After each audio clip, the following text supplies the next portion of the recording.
آج مجھے جس موضوع پر لفظ گزاری کا موقع ملا ہے وہ والدین کا مقام۔ جناب اسد، والدین دنیا کا سب سے بڑی نعمت ہے۔ والدین کے حالات پر اس قدر احسانات ہوتے کہ اگر پوری زندگی بھی ان کی خدمت کے لیے وقف دے پھر ان کا احسانات کا قدر نہیں کر سکتے۔ محترم سامعین، باپ جنت کی طرف جاتا، ماں کے قدموں کو تلے جنت اور اس جنت کو بنانے والا والد۔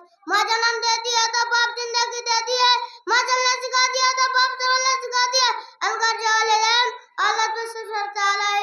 کسی شاعر نے کہی خوب کہا، ماں کی تو جنت کی ہوا ہوتی ہے، ماں کی تو جنت کی ہوا ہوتی ہے، باپ کی رجا خدا کی رجا ہوتی ہے۔ حضرات گرامی، ماں کی گود پہلے درسگاہ ہے، ماں کے بغیر قیامت نامکمل ہے۔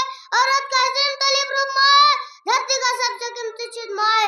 لبوں پہ اس کے کبھی بددعا نہیں ہوتے، لبوں پہ اس کے کبھی بددعا نہیں ہوتے، بس ایک ماں ہے جو کبھی خفا نہیں۔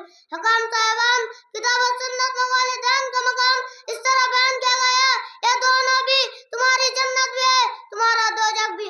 ہما جنت کو ہمارک، یعنی ان کے ساتھ فرما برداری کرو گی تو جنت کا حقدار بن جاؤ گی، ان کے ساتھ برسلوک کرے گی تو دوزخ میں جلنا پڑے گا۔